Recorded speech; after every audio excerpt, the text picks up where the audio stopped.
Hello again, everyone. Continuing with Milwaukee week, I'm going to look at the Bucks right now of the NBA.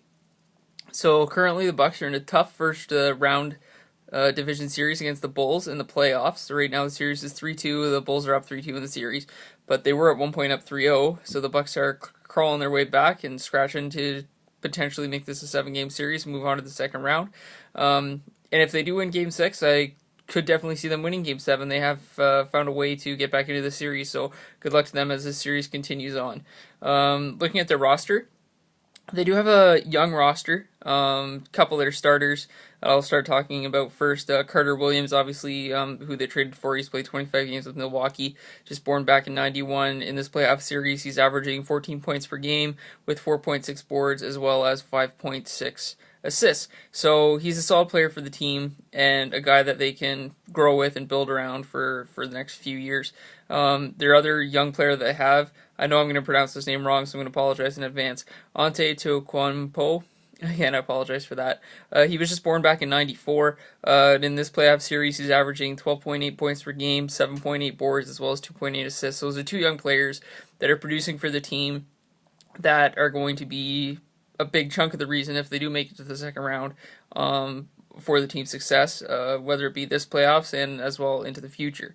Next, looking at Middleton, who is their highest scoring player in their starting five. He's averaging 17.8 points per game with 3.8 boards and 2.2 assists.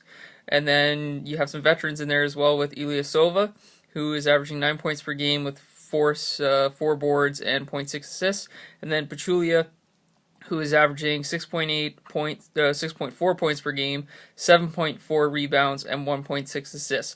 So you have young players and you got some veteran players, and I think that's what successful teams need in order to make deep playoff runs and make the playoffs. Is you have to have young guys that you can build around and continue to grow with, and veterans for those young guys to learn from that can still produce.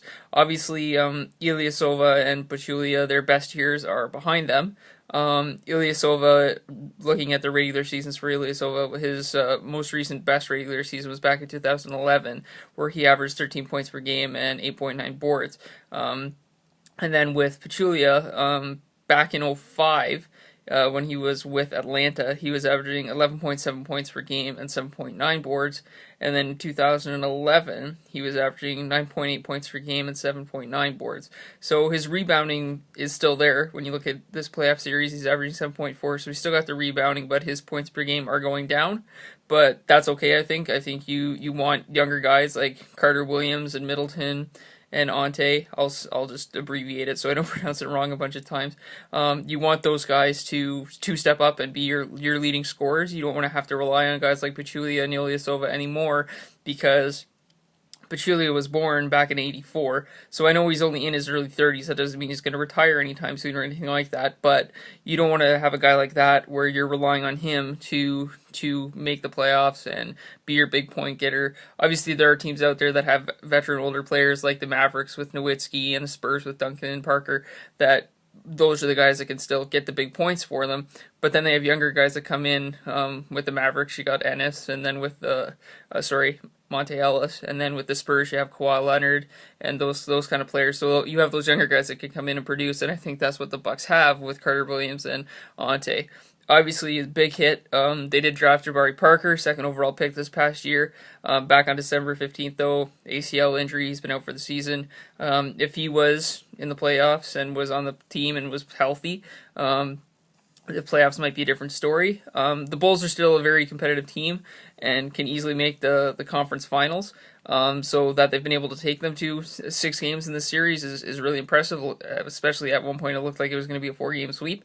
So the Bucks have that grit, and that's great. But unfortunately, Parker isn't getting this playoff experience, and I think that's important that when you have young players with a team, even if you don't win your first-round playoff series, if you can get a rookie into the playoffs, get him 4 games of playoff experience, bare minimum, then that helps. It makes it tougher, I think, for veteran players who've been in the league 4, 5, 6 years and have never been to the playoffs. Then they get to the playoffs, it's a completely different atmosphere. You have to step up your game, because one game is out. You are out of the playoffs. You're not in the season anymore. Your season's done. and you're on the golf course or something else. So it's important that you get these young guys into the playoffs and get that experience early, because then that helps them grow and mature and know that when the playoffs come, now they kind of know what to expect. Especially in the East, you're going to play weaker teams, I think.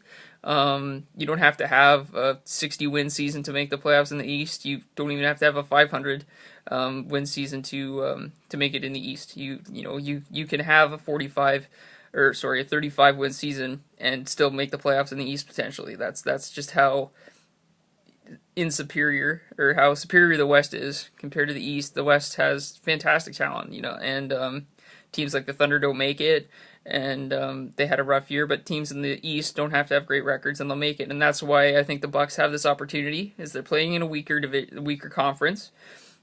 They're playing a tough opponent in the Bulls, so it's a great experience for them, especially if they can knock off the Bulls.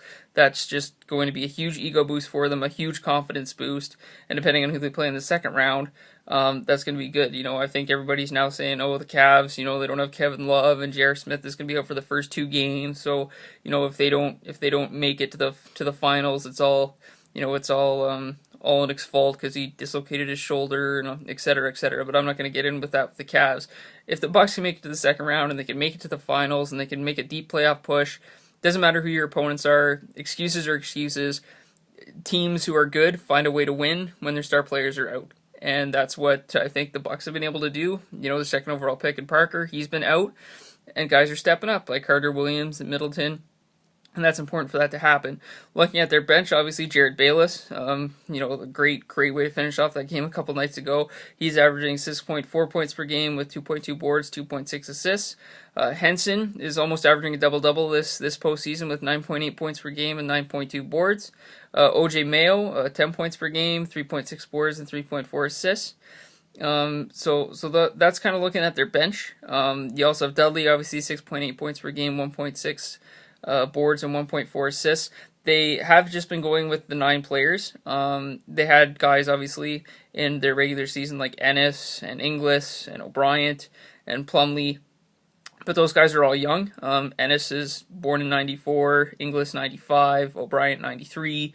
Jabari Parker, again, like you said, he's been out with injury, but he was just born in 95. So you have all these young guys who aren't getting playing time, but that's okay. I think they're getting at least in the atmosphere. They're in the locker room. They're seeing how the playoffs work, and you're gonna go with the hot hands. And if you have guys that are averaging 17.8 points per game like Middleton, and Carter Williams is chipping in with 5.6 assists and 14 points, you're gonna play with the guys that are being successful and can get you to the second round.